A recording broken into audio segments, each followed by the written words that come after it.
This show has been transformative for me in so many ways.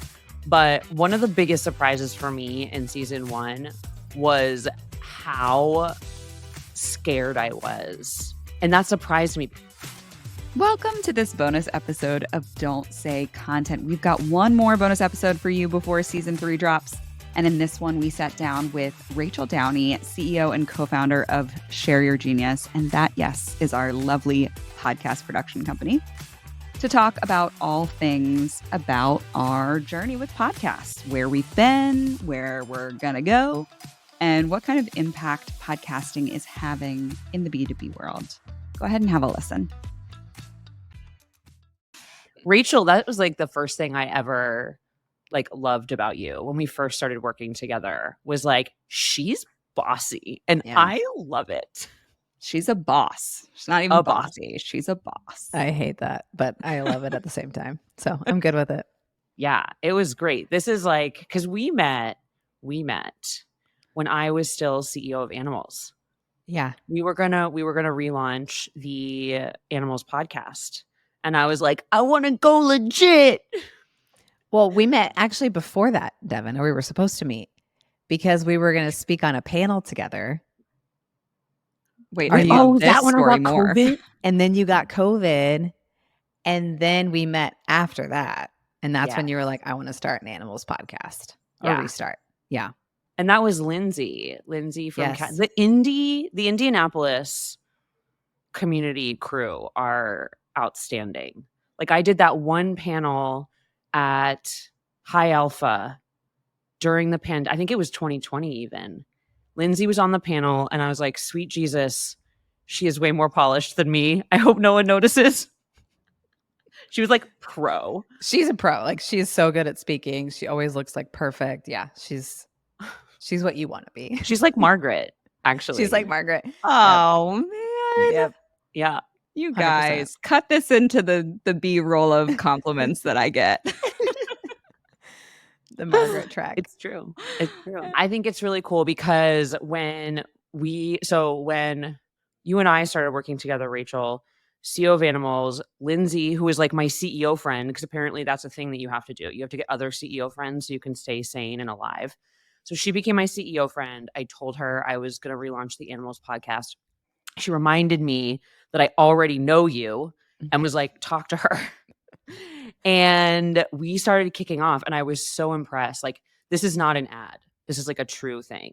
But like, you, as someone who is very bossy and very opinionated about marketing strategy, even podcasting to a degree, you led every call. You're like, okay, here's what I want you to think about. Here's and every question you had kind of stumped me, which meant that you were tapping into something like deeper, or something, something that wasn't like, you were like rooting out the differentiators. And that's what it felt like. I was like, oh, you don't make this different by like choosing something on the outside. It has to come from the inside. And all of your questions, I felt, when you feel something like in your belly and you're like, this is correct.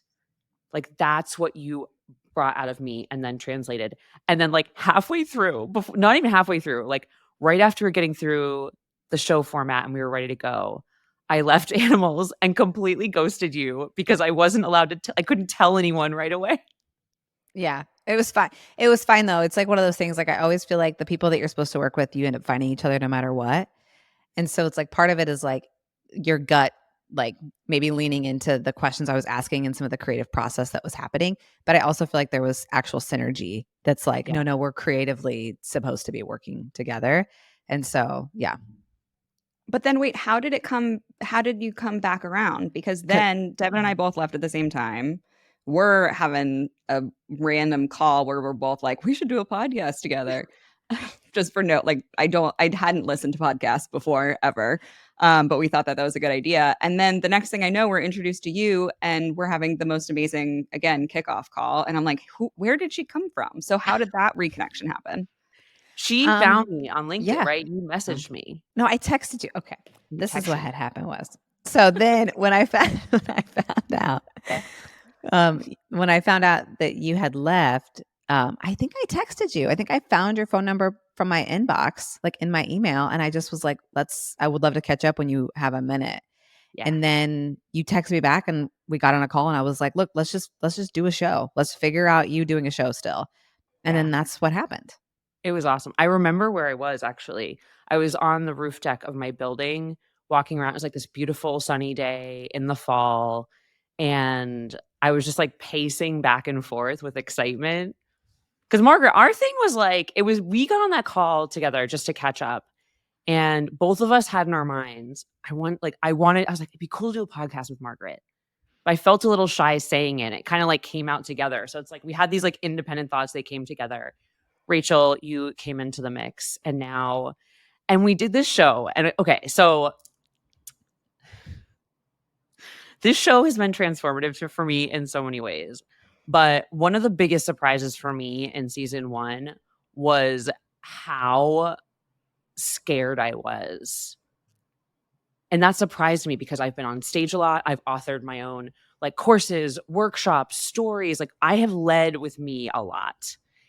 But it's been a long time. I really identified as like, VP of animals, CEO of animals. And I had gotten really used to that to the point where when I left, my big question was, who am I if I'm not a CEO and CEO of this company? And you tried to actually, outside of that too, you had this like fear-based brain thing where you were like, how long can I not be CEO before I'm irrelevant? You literally were like, I don't know if I can advise and consult for longer than 6 to 8 months or else I'm going to be completely irrelevant or something like that. And I was like, wait, what? Why? Yeah. Where did those fears like come from? I have no idea, actually. I just was like, hey, I'm bored today because I don't have a job. Let me come up with a fear and really lean into it for a second. I'm not running from lions, so I'm just going to use my internal anxiety for something way unproductive. Although, okay, so now, but I'm curious though, like for you too, because I think my sort of fears, in a way, they're kind of like obvious, right? But for you too, like, Margaret, you from the similar standpoint as me is like, we're both hosts. And then Rachel, from a producer standpoint, you're basically taking a risk on us. So like, how did that, like, what was going through, what were you two like worried or afraid of when we got started? I had no fear. I don't know. That's what I'm like, I had literally no fear. I think the thing that I always think about, and you alluded to this a minute ago when you were like, the questions that we asked was like coming, deep within you and things like that. The role of a producer is to see the story you can't, even if you know what you think you want to do. And so I think that plays into like the vision people have in terms of like you as a talent as well. It's like most people can see you for bigger than what you can see yourself, or they see you in a way that you can't yourself. And so it's the same thing when it comes to like creating content, but it's also the same thing in saying, I didn't take a risk. I mean, sure, did I take a financial risk? Maybe. But I knew that like you two, like, and I can see you two. And so it was just a matter of like coming up with the right mix, making sure that we're doing it the correct way, making sure that it's sustainable for you so that you want to do it. But I had no fears around the process because I can just like see you two. I don't know if that's helpful. What was your like, did you have, okay, so you're not scared, but you didn't come in as a producer. You came in as a supporter of the show, right? Like you were our first partner. You've been our biggest partner. You were like, literally this show would not exist without you. So like, that's a pretty big investment from a small company, right? You're doing very well. And so, but like technically, like you're still like, you don't have limitless amounts of like budget and staff. And so, like the impact that you have and what you've accomplished is like sort of outsized your actual physical size of people. And so it's like, okay, so you weren't scared, but then like, what did you want? Or like, what did you see? I mean, this is a tough question. I mean, there's a few things here. There's millions of podcasts out there. Not all of them are created equal, but the one of the major reasons that they're not all created equal is because not all talent is created equal. And there are some people who are on a microphone that don't need to be on a microphone. They're just not good. I mean, they're just not good. And that's fine. And that's completely fine. I knew that wasn't going to be the case with the two of you. because I had already had an opportunity to work with you, Devin, like early on, and kind of get like a breadth of how your brain worked. And then Margaret, based on 2 conversations and Devin's like trust in you, I had no doubt that the 2 of you would be phenomenal together. And I also know that like people do better in partnership. So if you have 2 people who are dynamic and can hold their own and can be on a microphone, you're going to create magic. Yeah. And then obviously from a business perspective, it would be silly for me not to be like, oh, both of these women who I want to support have access to a breadth of contacts that I would want access to that have no idea we exist. So You why can would say I it. not? We're popular as fuck. Okay. You're popular. You're like part of the cool crowd. And I'm decidedly not. Like nobody knows about us. And so I had the opportunity. It would have been dumb for me not to take my shot of saying, you 2 should be on a microphone. You 2 are extremely talented. I'd love to be a part of this journey with you. Yeah. And not to turn this into takeaways, because we very deliberately have gone away from that. But I do It's a think so bonus sode. We can do a takeaway once or Yeah. twice. Why not? That's true. So it's like, I think, and this is the reason I wanted to point it out is because I think this is something that I don't hear in a lot of conversations from specifically B2B companies who are considering launching a podcast, which is the talent, right? What I hear more often is title, Yeah. not,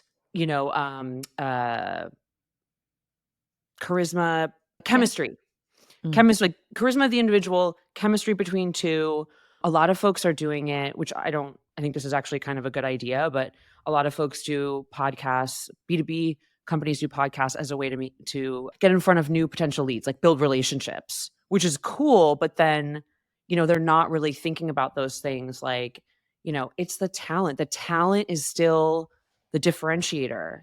Yeah. And just because you have a title like CEO doesn't mean you're a talent for a podcast or, something where you're trying to spread ideas. Do you have thoughts, Margaret? Because I do.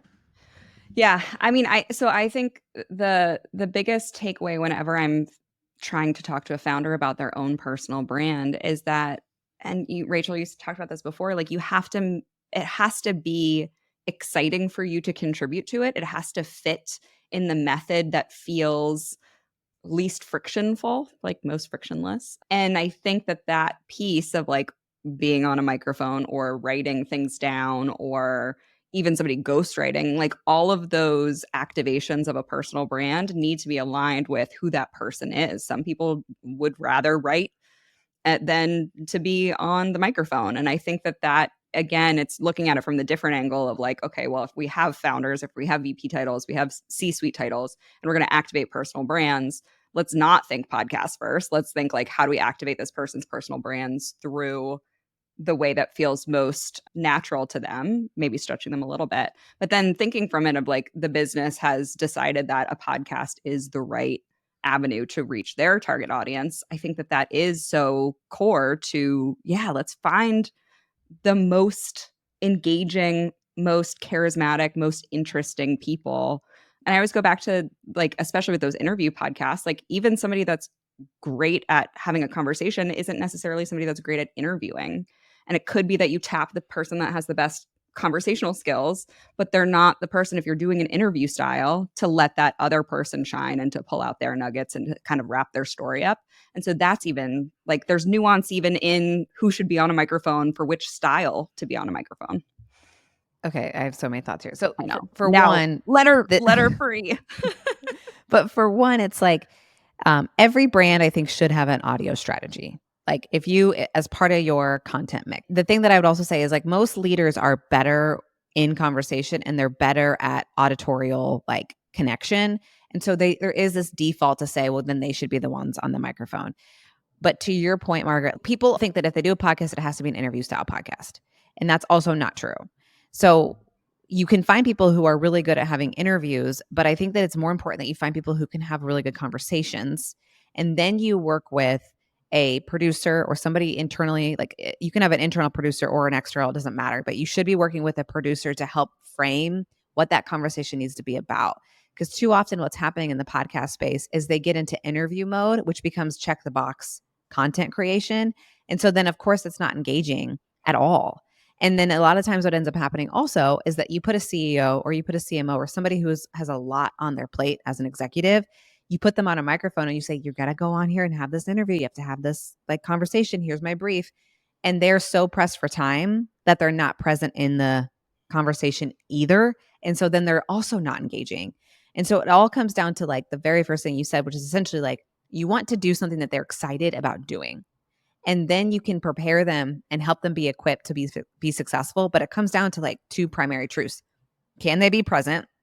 Meaning like, can they actually just engage in what's happening in real time right now? And the second thing is like, is actually having a good conversation if you're going to do an interview show. But again, like you don't have to default to interview podcast. You two didn't. On purpose. I am so sick of that. Like I skip over all of them. If there's a guest host, one of my favorite like tech news podcasts is Pivot. And Scott Galloway takes the month of August off. And I'm a much less avid listener when one of the two hosts isn't there, because what I love is their dynamic together, their individual selves coming together. And I think what we've seen, I mean, this happened to me the other day. It was like I met someone in the marketing world who was like, oh my God, like I've heard so much about you. Like sort of this, there's this ubiquitousness to you, is like, it's ubiquitous. I'm like ubiquitosity. I don't even know. Ubiquitousness. You bic. Hey, that's a new one. You're a bic. You're a bic. No, it's sort of, you become ubiquitous through your ideas and impact. And that to me is way more valuable and fulfilling than, oh, you're a CEO of this company and you made them a lot of money. It's like, cool. Yes, I was very proud of that. But I'm finding more satisfaction from having people identify me as someone who has had a positive impact and who they hear positive things about through that impact. And I think a podcast has been a really great, it's like you lead with the idea, right? It's the idea and the people. And that can be both very scary, as I experienced, but also a lot more rewarding. Margaret, it is your turn. I was going to say, we said that on a call, though, the three of us together, where I think, Devin, you were freaking out about something. As I do. You were freaking out about something about like whether we were being insightful enough, I think.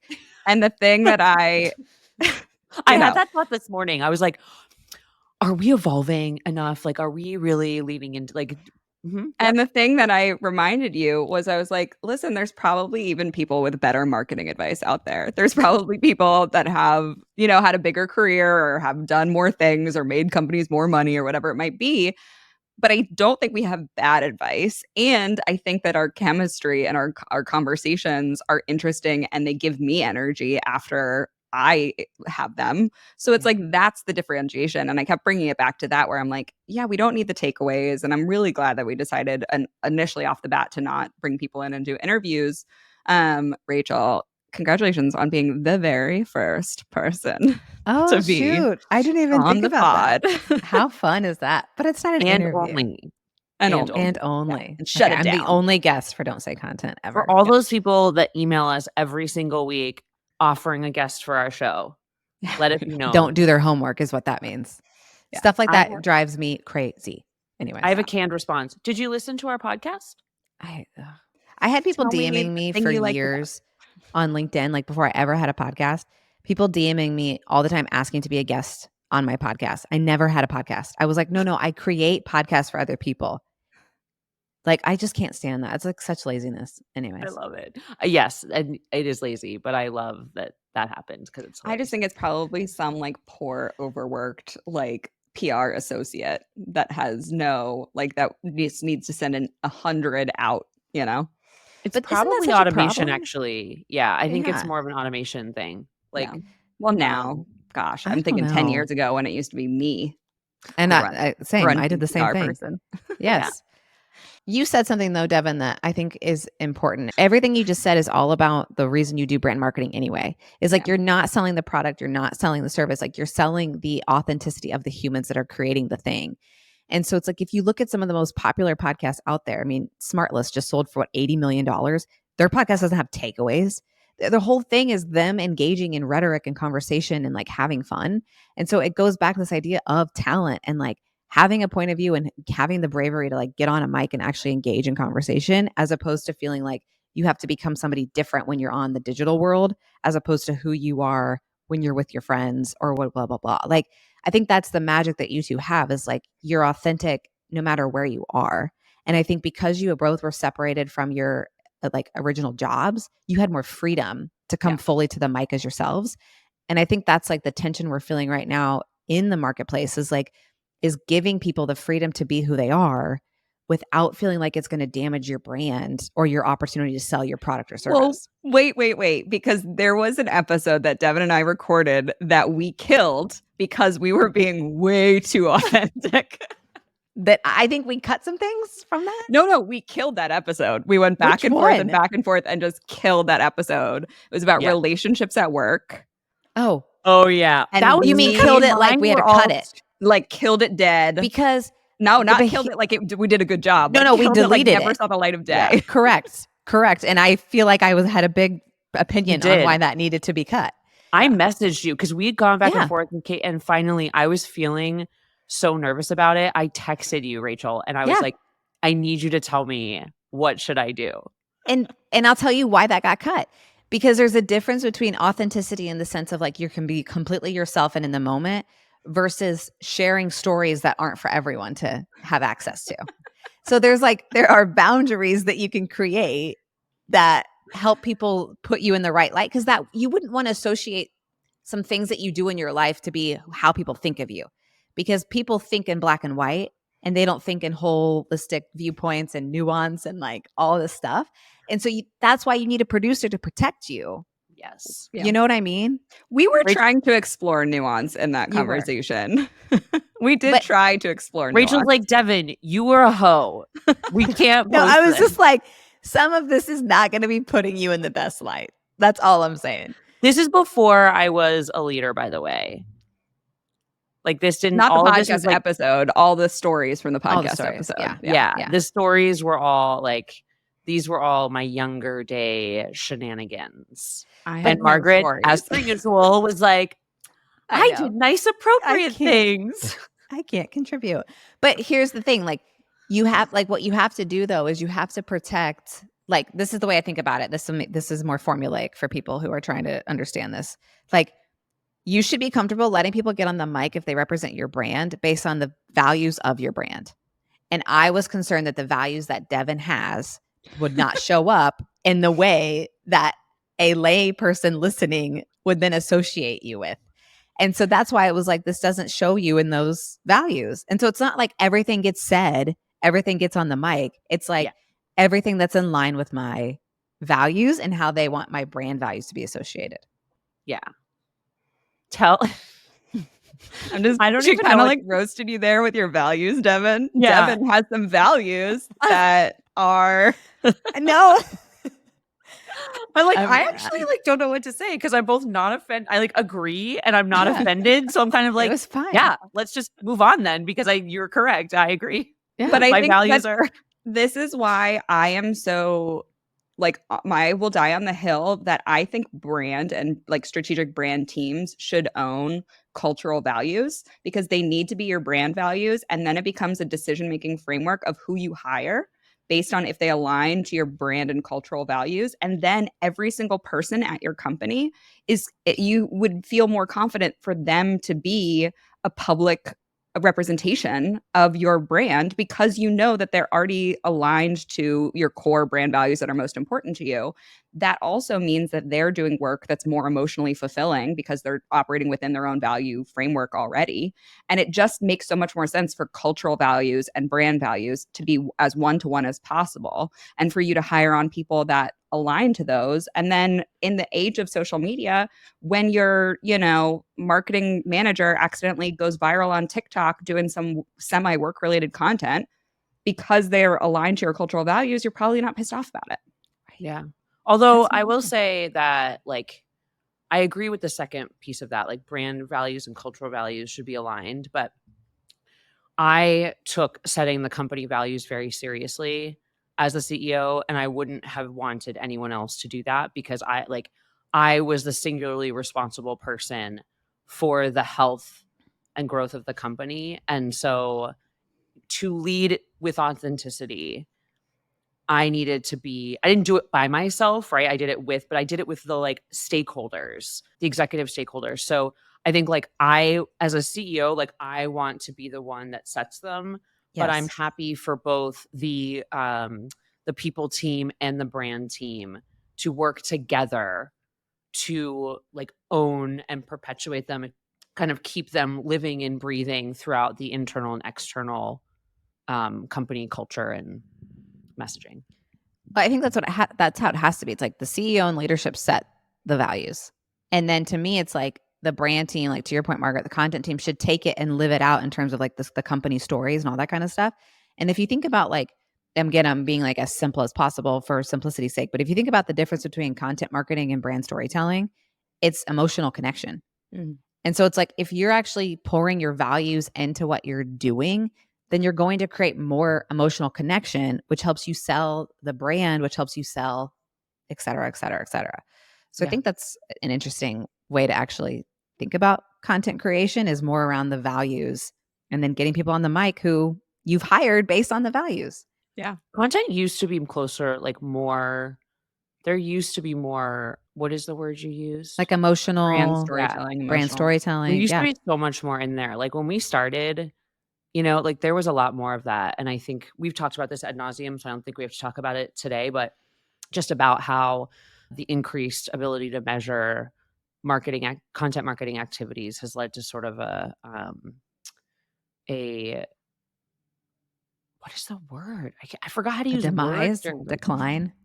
No, it's like they're boiling it down to just like a very small impact, which is numerical, Mm. versus like the sort of outsized impact it could have and used to have, but some of which is unquantifiable or not directly quantifiable. Hard pause, because we have now gotten very far into this Yeah. recording and Margaret has not shared her fear yet, and I am not letting Oh. us end without it. So I wasn't that scared. I feel like on the spectrum of scared, I was more scared than Rachel and less scared than you, Devin. It was like maybe the midpoint anchor a little bit, just like a healthy, healthy amount of like, what are we doing and is this going to be successful?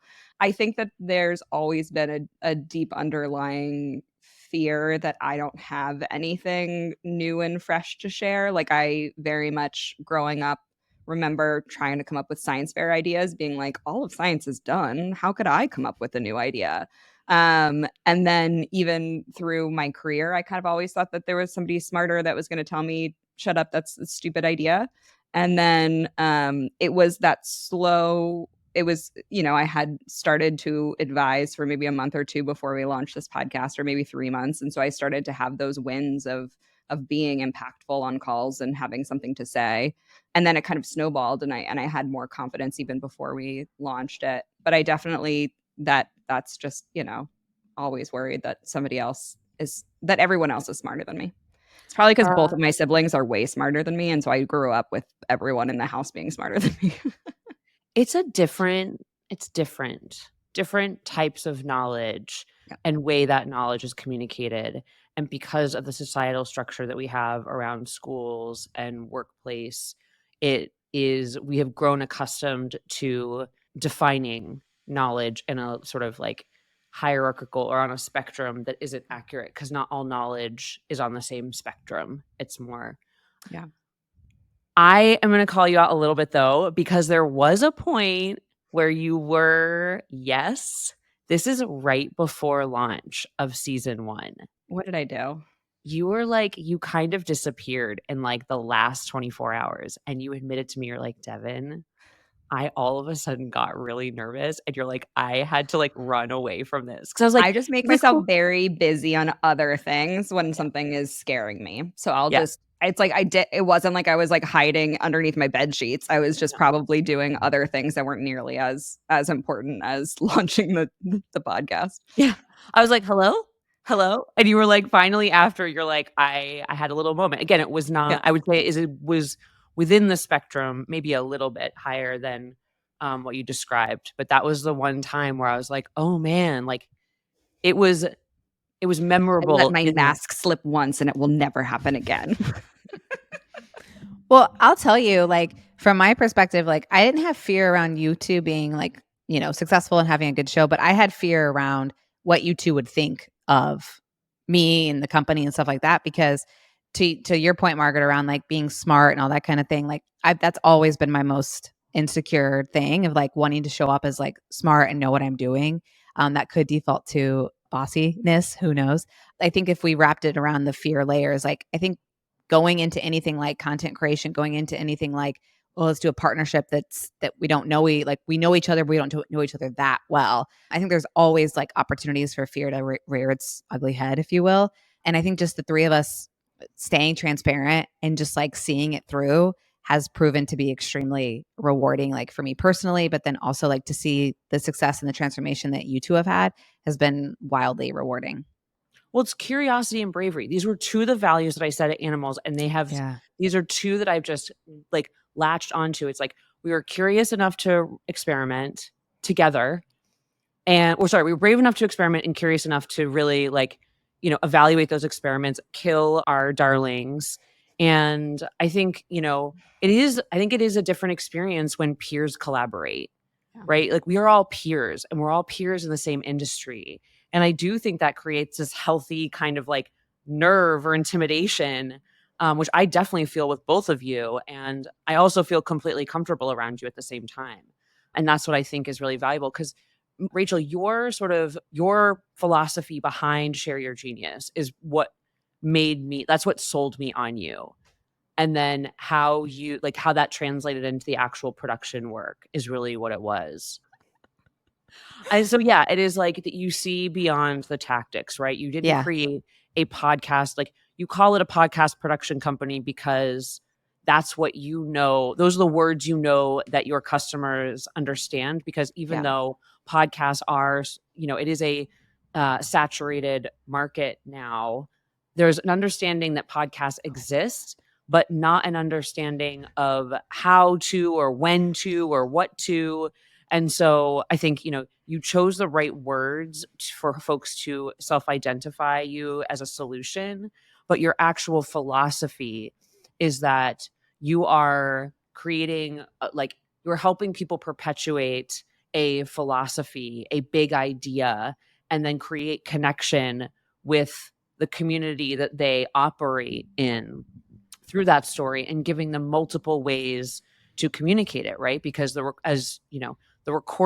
audio translates into video content, written content, et cetera. And so like you are extracting the idea and then that is actually just the like incubation phase, right? That just gives you the thing. And then that disseminates into a near endless amount of content that can perpetuate that idea in multiple different ways. And so like that, you having that big vision is what sold me because that was what, like that's an executive level vision, right? Like that's what I had as a CEO. That's what attracted to you as a CEO and as a marketer, because I'm like, right, you see the big picture.